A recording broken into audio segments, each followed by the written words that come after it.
Hi, it's Mimi at Giggly Guppy. Today I'm going to continue to read a few stories from this book, Unlikely Friendships by Jennifer S. Holland.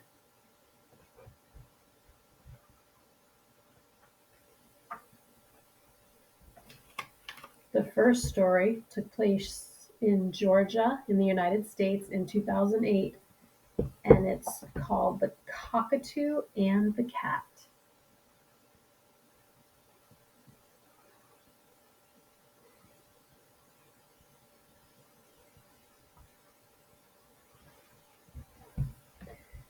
Scratch a cat behind the ears and make a friend for life.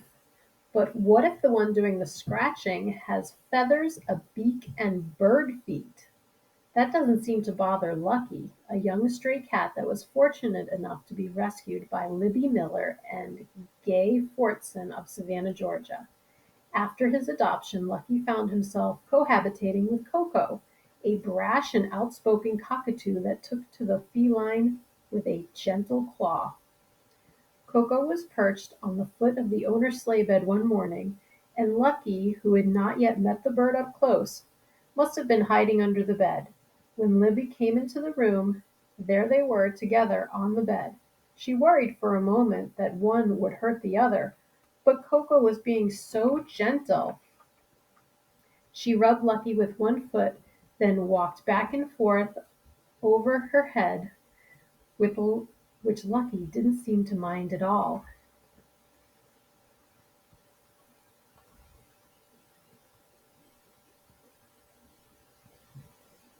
It's a very cute picture.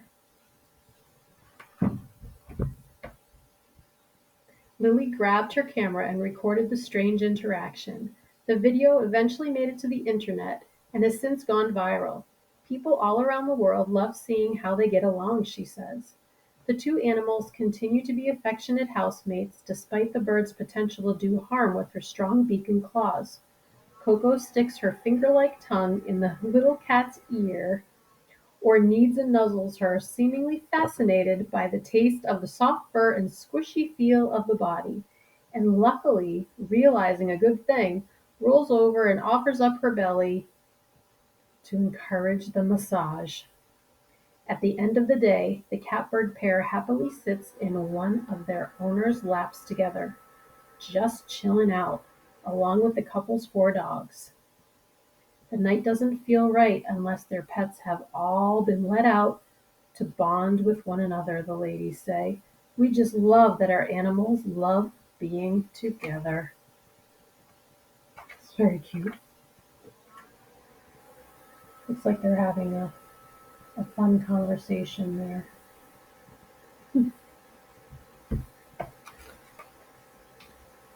Story number 2 for today took place in West Virginia in the United States in 2008. This is a really, really cute one in my opinion. The dachshund and the piglet. Oh my word, can you stand it? One bone-chilling night, on a bed of straw in a West Virginia barn, a very lucky pig was born. Pink was a runt by all measures. When he was born, neither Johanna Kirby, who helped the sow deliver the litter that night, nor her husband and daughter, who were watching, thought the tiny piglet would survive outside his mother's womb. Luckily, Pink was given a chance at life by an unlikely benefactor. Of a litter of 11, Pink was the last to emerge, and it was immediately clear he wasn't like his brothers and sisters. Pigs are normally born with their eyes open, and it takes just a minute before they are walking and nursing. They're also about 3 to 4 pounds. Pink was less than a pound, with his eyes sealed shut against the world. He was frail, virtually hairless, his tiny voice barely a squeak. He just lay in the box and quacked, Johanna recalls. He didn't even try to walk. He was just too weak. When she held the baby to his mother's teat to nurse, he wouldn't suck. And soon enough, his stronger siblings were pushing him around, trying to get Pink out of the bed to rid themselves of their weakest competitor. It's a cute picture there. It's Pink with the puppies. Johanna had an idea. The family dog, a small red dachshund named Tink, had always been loving to people and maternal to other animals, and she had a thing for pigs. The first time Tink was introduced to piglets years before in the Kirby's hog barn, she rounded them all up into a corner and started licking them, Johanna recalls. They were 25 pounds, much bigger than she was, but Tink didn't care. She was so happy and wiggly. She had a great big grin on her face. Another time she nearly drowned in the soupy, thick mud of the hog pen when she ventured in just to get near the animals. Tink had given birth to two pups herself recently, but one had been stillborn, and she was clearly distressed by the loss. Johanna decided to put Tink and Pink together and see if the pup would accept the pig as just another offspring. The same trick had worked recently with another dog's puppies. Tink had happily tucked them in among her own. Piglet fostering went as smoothly as the puppy placement had. Once Pink was let into the dog's crate, Tink went crazy. She licked him thoroughly and even chewed off the rest of his umbilical cord, says Johanna. Then she tucked him under her chin to keep him warm, and when the other puppies were ready to nurse, she used her nose to encourage Pink to join them at her belly. To the Kirby's relief, Pink latched onto Tink and began to feed. Tink treated him like royalty. I think he was actually her favorite, Johanna says. With such special care, Pink soon caught up in size and weight to his siblings, though he was never interested in rejoining the pigs. His family was now strictly canine, and he'd romp and wrestle with the puppies as if nothing were amiss. I love that. I love that. Okay, and the last short story from this fantastic book that I'm going to read today took place in Florida in the United States in 2009. This is called The Diver and the Manta Ray.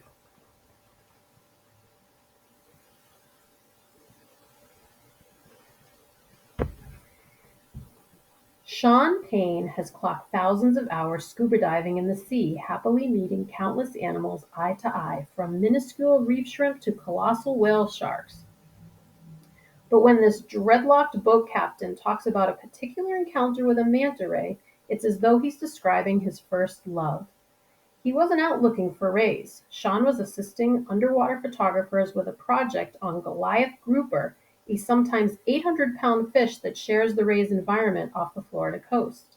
He was diving at twilight on a shipwreck 90 feet down where the big fish congregate, shaking a rattle used to get the other divers' attention. Suddenly, I saw this little black ray coming towards me, he recalls. Size is relative, of course. Adult mantas, the largest rays, can grow to more than 20 feet across and weigh some 3,000 pounds. Rays are often curious about divers, but usually the fish will sweep by and land on the sandy bottom out of reach. This one, an adolescent, apparently wanted a massage from human hands.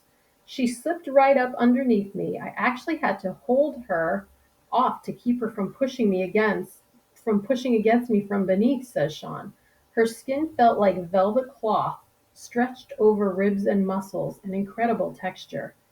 The ray literally danced with the diver, leading him in a bizarre circular tango that forced her body into his hands. As she ran his hands over her skin, her wingtips vibrated like a dog's leg during a particularly good belly scratch.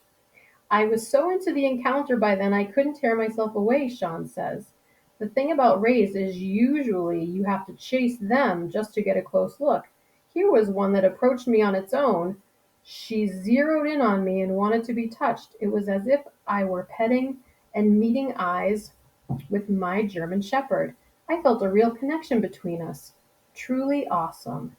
After a few minutes of man-fish bonding, Sean got the signal to get back to work, and reluctantly he moved away.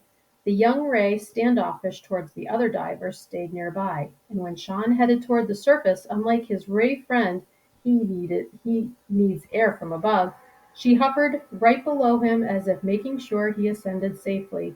Excuse I was supposed to be holding underwater lights on the Goliath groupers as they spawned for the photographers, and I missed the whole thing because of the rays, Sean says.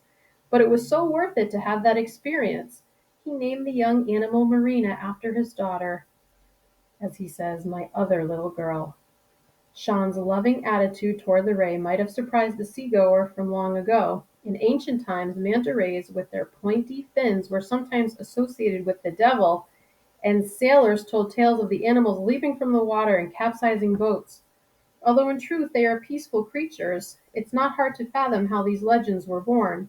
With power and grace, mantas will occasionally breach the surface and take to the air, if only for a moment or two, before crashing gloriously back into the sea.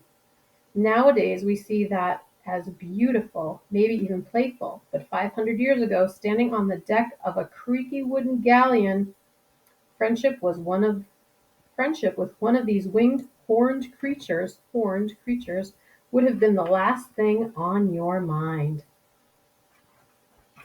Here's that picture again. It's pretty incredible. Luna and Sean.